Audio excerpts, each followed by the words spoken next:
Hello, and thank you so much for having me. And I'm gutted not to be there in person. I am instead in the middle of nowhere in the English countryside in my cottage, which is where I'm going to do this talk from.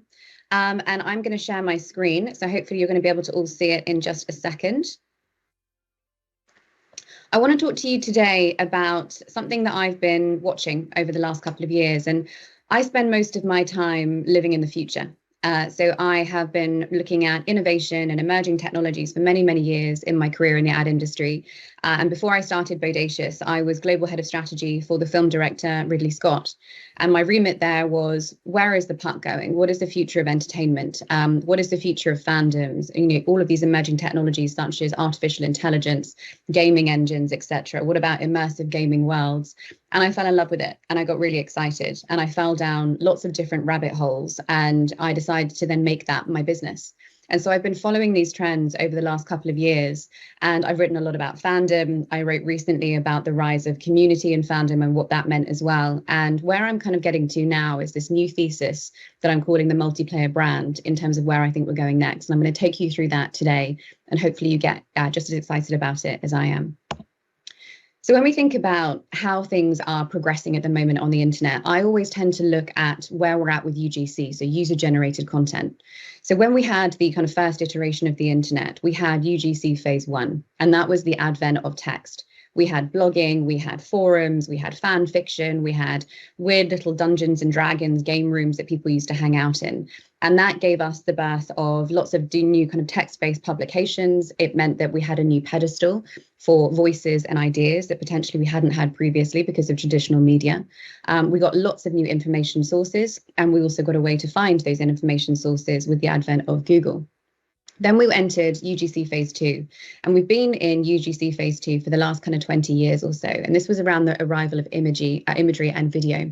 So we had YouTube, we had Instagram, obviously most recently we've had TikTok. And what that then birthed was new entertainment platforms, new formats. When YouTube first came out, everyone thought it was nuts that people would want to watch this stuff. And now it's one of the biggest entertainment platforms on the planet. It also gave us influencer culture. It gave us the birth of the creator economy that really started to catch fire a few years ago. And it also gave us the beginning of the cozy web, which I'm going to explain in a bit more detail. What we're now entering into is the next phase. So we are moving into phase 3. And phase 3 is the acceleration of 3D creation. So that is Roblox, for example. So if you're not familiar with Roblox, it is a platform upon which you can build games. It's not actually a game itself. We have Unreal Editor for Fortnite, so UEFN. And that is basically a new Unreal Engine that is opened up within Fortnite that allows people to create their own games, their own characters, their own worlds and journeys and adventures. We obviously have generative AI, which is the hottest topic at the moment for all of us. And we also have Web3, which obviously started to emerge during the hype phase, but is still very much there. What this actual kind of new phase is giving us is the rise of democratized creation. So suddenly anyone could arguably be creative. We have Roblox, we have generative AI. We are able to create our own worlds, our own characters. We don't have to necessarily wait for film studios or game designers to do that for us. We are seeing the massive rise of community and so new economic dynamics that are coming into play as well. We are seeing decentralization and shared ownership through the advent of Web3. And we're seeing the arrival of what is going to be bigger and bigger over the next few years, which is this idea of reciprocal value flow. And again, I'm going to talk you through that. So this next phase is really exciting in terms of potentially where it can lead us, but it will lead to a completely new definition of what a brand could potentially be and actually how a brand needs to act in this new era. So as I said, with each era that comes around, we have powerful change that's unlocked. We start to think about actually how we as brands can embrace these trends. How can we embrace these technologies? How do we need to act differently? When YouTube arrived, we actually started thinking about video content. When Instagram arrived, we started thinking about building our own followings and so on and so on. And obviously TikTok in more recent years. And once again, we are going to be asked to change. We're going to be asked to actually think about new experiences as the expectations of consumers, of users on the internet actually start to move and shift, and we have to evolve with those times. When we had phase 1, brand here was all about closed control, and we're comfortable with this. We know how to do this. We are basically taking all of our assets and all of our campaigns, we are polishing them to the nth degree, and we are putting them out into the world for people to passively consume them. When phase two arrived, we changed slightly. Brand became creator and curator. So we would create more prolific content that we would potentially put on social media or on YouTube, etc. And we also started to curate content. We worked with influencers. We started to share, their ideas and also actually share in their audiences. And that again changed brand behavior. And once I mentioned, as previously with phase three, we are on a new precipice, and it's made up of lots of different component parts. And it kind of looks a bit like this. And again, I'm going to talk you through all of this, but UGC phase three is made up of 6 different big shifts that we really need to wrap our heads around: the creator economy, the cozy web, the rise of community, democratized creation and generative AI, Web3 and ownership, and reciprocal value flow. And all of these threads will come together to start to point us in a new direction in terms of where we need to go next. So you've probably heard of the creator economy. And actually, it really started to accelerate during COVID. And the creator economy was essentially born a little bit out of influencer culture, but actually really started to be pushed through COVID because we had a bunch of people who had no way to interact with their normal audiences. So we had, musicians, we had actors, we had fashion designers, we had lots of other different types of entertainers, for example, that had no way of really connecting with their audiences apart from being online. And when they started to look into the online spaces, they realized that they needed spaces for their communities to congregate, but they also needed methods of monetization. And suddenly we saw Patreon, we saw the rise of Discord, we saw Facebook starting to integrate new monetization methods such as virtual tipping, for example. And what this started to do is it started to kind of fragment the internet much more so than we've been used to. So it was no longer about big social. It was actually these small pockets of the internet that were popping up that were being created around these communities which the creators kind of owned. And actually people felt comfortable in these spaces. They felt like they had shared passion, shared belief, shared love for the particular creator that they were coming around. And then that led into the next shift, which is the cozy web. So the cozy web is a term that was coined by the philosopher and writer and economist Venkatesh Rao. There's also a guy called Yancey Strickler, who is the ex-CEO and founder of Kickstarter, and he calls it the dark forest of the internet. But essentially what this means is we are going to start to see a rapid decline in big social. And when I say big social, I mean Facebook, I mean Instagram, I mean any kind of platform that is really kind of grabbing our attention and then selling it for ad dollars. Because we've got to the point where we've actually realized that this is not a healthy thing for us to do anymore. We had this big experiment with the likes of Twitter, for example, where we said, what if we had a global town hall? What if we were to all gather in one place? Wouldn't that be great? We could all share ideas and it would be wonderful. And the opposite has happened. We are screaming at each other. We are finding that we are more divisive than ever. We are basically packaging up our hateful words and our opinions into 140 characters and spewing it across the internet in the opposite direction. And what that's starting to point to is that the global town hall doesn't work. As humanity, we are not meant to be all together all the time. We are fragmented. We have different ideas. That is the basis of democracy, for example, is to have different ideas, debate them, and get to a kind of nuanced shared solution. But we are incapable of doing this within these systems at the moment, which are driven on rage and on clicks and on selling eyeballs. And so lots of people are just saying, I don't want to do this anymore. I'm exhausted and it's making me feel like shit. And so we have this move now of people moving into kind of these cozy web pockets of the internet, and they are going into closed communities on the likes of Discord. They are setting up Finsters, for example, so private Instagram accounts, and they are coming together around smaller cohorts of people to share their passions, to share belief systems, for example, and to actually start to think about, do I want to find a safe space rather than just kind of putting myself out there to the world and potentially being the recipient of all this hate that's coming back. And we're going to see this more and more. So pockets of the internet, closed communities, and really starting to embrace this kind of ecosystem of fragmentation, which is not a bad thing. That's then leading to the rise of community. So within these spaces, we have got these really dynamic, energized groups of people. And these dynamic, energized groups of people are creating, they are creating fan fiction, for example, if they're in fandoms. They're creating new business ideas. They're creating shared investment strategies, if you're into the rise of DAOs, for example, within Web3. And what we're starting to see is this kind of community economy that is emerging. And this idea of collective wisdom, collective effort, And no longer do we feel comfortable basically lauding the efforts of the individual. We want to come together and feel like we have a sense of belonging, and we want to make stuff together. We want to build together. We want to evolve together. And we are starting to see more and more people actually coming together to create collective art, to create collective-based businesses, to create collective-based kind of investment strategies. And that is really exciting to potentially see where it is going. But also the dynamics of community are fundamentally different to followings that we would have on social media. So if you think about Instagram, for example, it is still fundamentally a broadcast medium. We make content, we broadcast it out to our followers, and the only form of interaction they have with us is the ability to like, share, or comment. But when you think about true community, the true community basis is the ability to have peer-to-peer interactions without you as the owner of the community or the leader of the community having to intervene. Right now, our social platforms are not built for this. And that is why we're starting to see an influx of all of these new community platforms, say Mighty Networks, Geneva, Circle, etc. Discord is another one. And the ability for those community members to actually have their own relationships and their own interactions and all of the dynamism and energy that's born as a result of that. What we're now seeing also, though, is that we've got the creator economy and these kind of smaller fandoms and communities that are evolving. We've got the rise of the cozy web. We've got this idea of, thinking about the community economy and all of those things, and then being turbocharged by the arrival of democratized creative tools and also generative AI. So within these communities, whatever they're building, they don't need to know how to code. They don't need to know how to be a graphic designer. They don't need to know how to be a game designer even. They have these tools at their disposal that they are testing. So Midjourney, Stable Diffusion, ChatGPT, Unreal Engine, Unity, and so on and so on. And all of those tools are allowing them to kind of explore these brand new spaces and to really think, what can we create? What can we make? What can we do that's different? And I think a lot of brands, and especially ad agencies, are terrified of things like generative AI. They think, oh my God, they're going to come and take our jobs.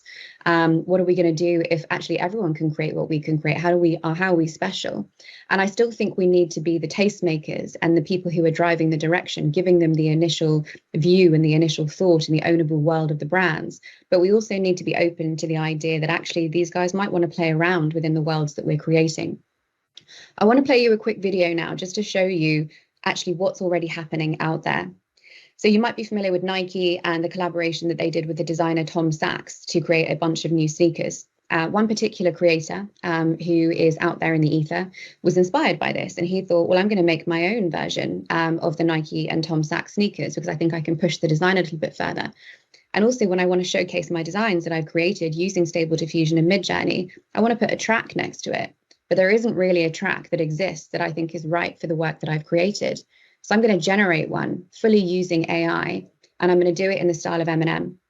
So what you're about to see, none of this exists. Eminem never sang this track. This track does not exist. These sneakers do not exist. Every single thing that you see here was generated using generative AI just by one random guy on the internet. And I want you to be both terrified and inspired by what's already possible today, and then think about where it's going to go in the next 6 months, 12 months, and so on. I used the AI to create some designs for a new Tom Sachs X Nike sneaker. And because I didn't know which background music to use, I generated a song by Eminem. I'm going crazy, I'm going crazy, going crazy, I'm going crazy. Listen up, yo, it's your boy Slim Shady. I got a new kick, the Tom Sachs, it's Nike, baby. It's perfect for the red planet, wait a minute, understand. When I lace up these sneakers, I'm ready to win. Sneaker Bob, you know the deal. These kicks are out of this world, they're for real. Mars ain't got nothing on me. I'm styling in my Tom Sachs, it's Nike, can't you see? The design is sleek, with a touch of space age. It's got all the features to leave this earth's cage. The sole is durable for those rocky trains, and the laces are made of a special space grade chain. So there you have it, the Tom Sachs, it's Nike, the ultimate sneaker for the ultimate high. Sneaker Bob, you know I had to give a shout. These kicks are out of this world, there's no doubt. So just to reiterate one more time, none of those images were shot on photography. None of those sneakers exist. That song doesn't exist. Eminem never sang it. All of it was generated through generative AI by one person on the internet.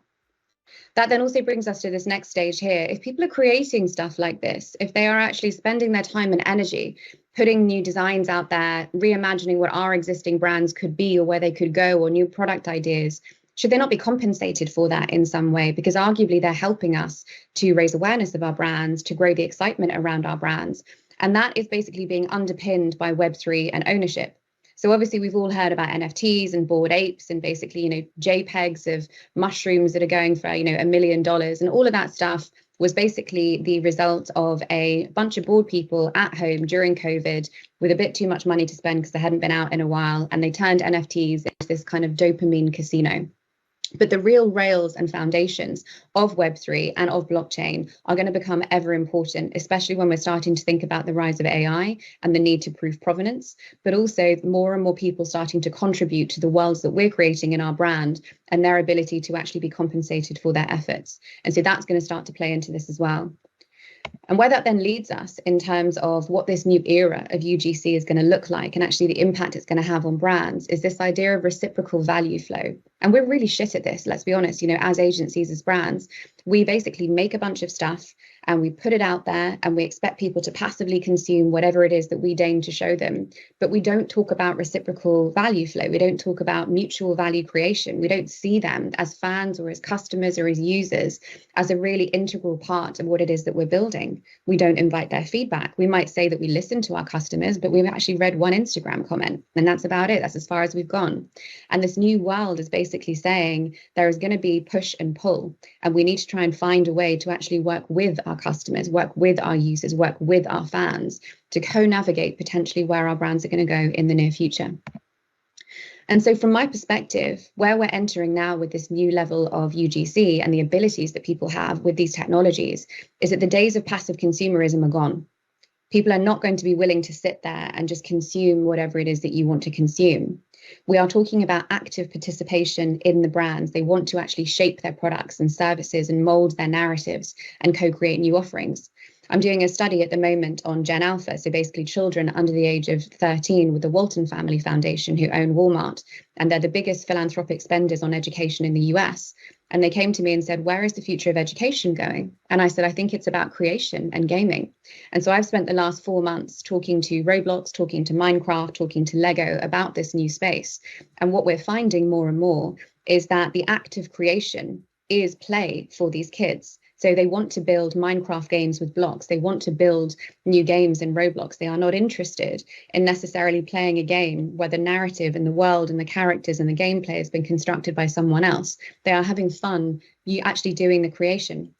And what that means is when those people actually age up and they become kind of customers of ours, they're going to have a completely different set of expectations. They are being trained now on these tools of creation. They don't want brands that are actually having to be passively consumed. They want brands as toolkits.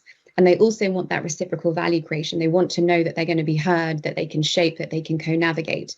And so we're moving from passive to participative, yes, but more so we're moving to reciprocal. And that reciprocity is where the potential power is, because that shift is actually moving to customers having a sense of ownership and belonging.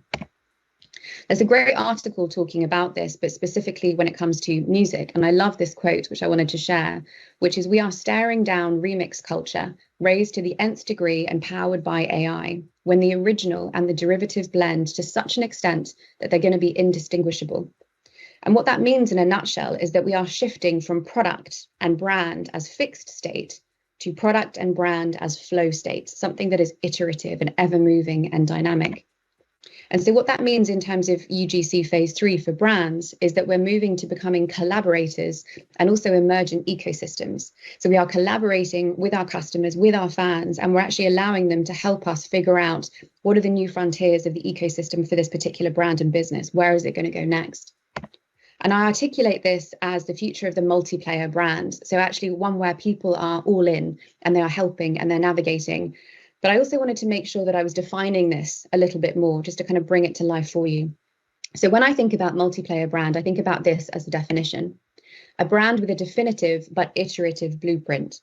So we are huge fans of building brand houses and brand onions and, whatever the hell you want, brand triangles, etc., which essentially live in a PowerPoint document and don't go anywhere. The future of brand is movement. It is dynamism. It is ever evolving, but we need to make sure that we have something that is ownable and packaged, but we need to open up to that iteration, to that constant change.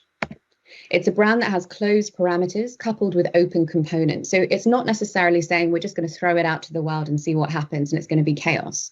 It's still about putting kind of rules and ownership around your brand, but within those rules and ownership, allowing flexibility, allowing creativity, allowing exploration, and allowing people to kind of see what they can add, what they can build, and what they can help evolve it to.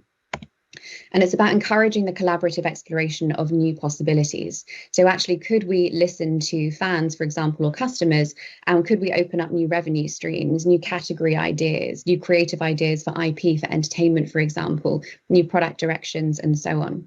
And so that's kind of where we're at when we think about defining a multiplayer brand. So a brand with a definitive but iterative blueprint, closed parameters coupled with open components, encouraging the collaborative exploration of new possibilities.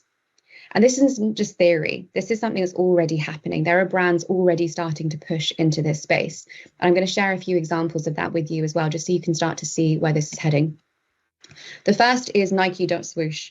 So if you haven't heard of Nike.Swoosh, Nike bought a company called Artifact about a year and a half ago. And Artifact were on the forefront of the future of kind of virtual fashion, virtual sneakers. They were essentially the supreme of the virtual world. Very, very cool. Actually getting lots of kind of community members around them and building something really powerful. And Nike looked at them and went, shit, that could be our future brand killer. We should probably buy them. So they did. What they're doing now is they're keeping Artifacts separate when it comes to actually how they're sort of setting up the businesses and the customer bases within Nike, but they are influencing them heavily.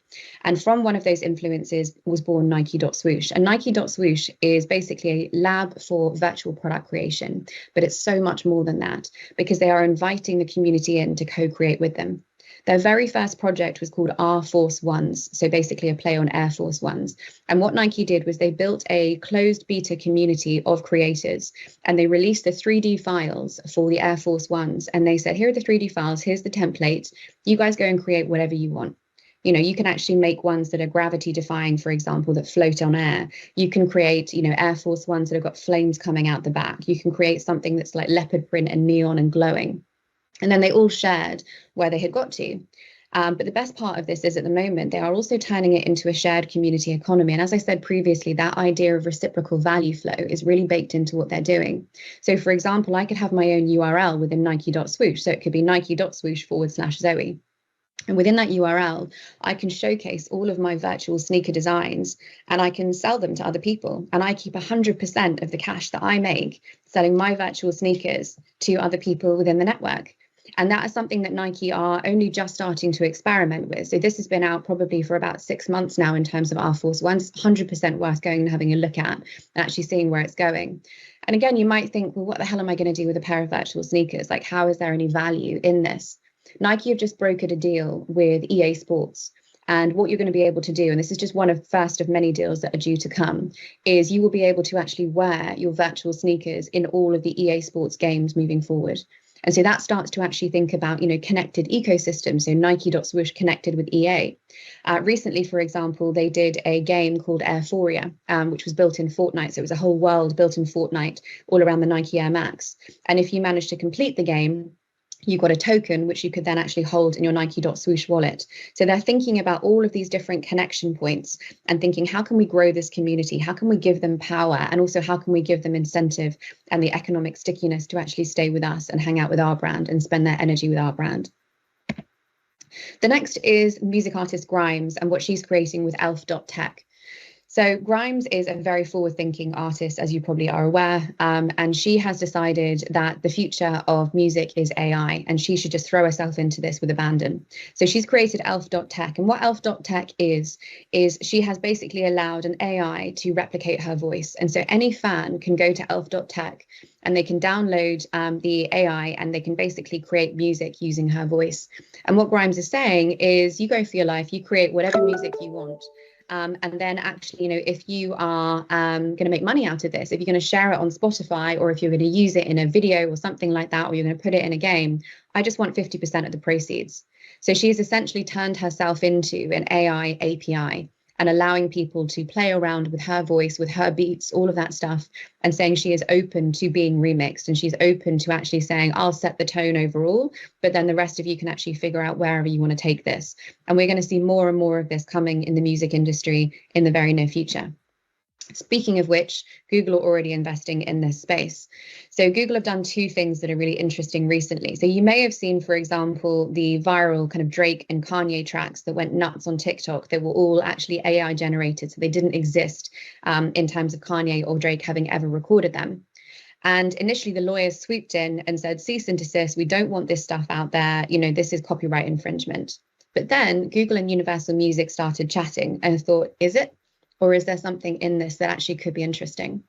So Google are now working with Universal Music to take a number of their artists within their portfolio and do exactly what Grimes is doing. So she's turning basically the artists into APIs. So there's going to be rap artists, there might be pop music artists, there might be death metal bands, for example, and they're going to allow the AI to be trained on their music, on their voices, on their beats, on their stems, for example, and then actually open up to fans to allow the fans to remix as they see fit. And obviously anything they do with that music in terms of actually monetizing it, a significant portion will go back to the artist from which it was inspired and used in the first place. What Google have also done, which you can see in the background video, is they've just done some work with Lupe Fiasco, who's a very well-known rapper, and they have created an AI system called TextFX. And TextFX is essentially ChatGPT made for rap artists. And so it allows rap artists to connect lots of different themes, lots of different rhyming words, and makes the actual process of rap songwriting that much more easy. So there is a huge amount of innovation that is happening at the moment within the music world. And the whole premise of this is about being multiplayer, is about collaboration, opening up to community, turning artists into APIs, and seeing potentially where the fans can take it. And it's really exciting to be on the forefront of that. I mentioned Fortnite previously, and one of the most exciting things that's happening at the moment is the rise of Fortnite Unreal Editor for Fortnite. So Unreal Editor is essentially, or Unreal Engine, is basically the backbone of Epic, who own Fortnite. So a lot of people think that Epic are a gaming company because they own and run Fortnite, but they're not. Fortnite is a proof of concept for all of the technology that they are creating, which is essentially Unreal Engine. And they see themselves as a game software company. And Fortnite is basically them just showing off what's possible and inspiring other people to get involved. With the I will wrap up quickly, yes. So Fortnite is super exciting in terms of what is happening there as well. But again, it's kind of opening up to the community and seeing where things are going. So in the future, when we think about brands, we might think about brands as blank canvases, about digital products and open templates. We think about our customers as players. We allow them to design, to remix, to iterate, to innovate, and actually see where the experiences could unfold.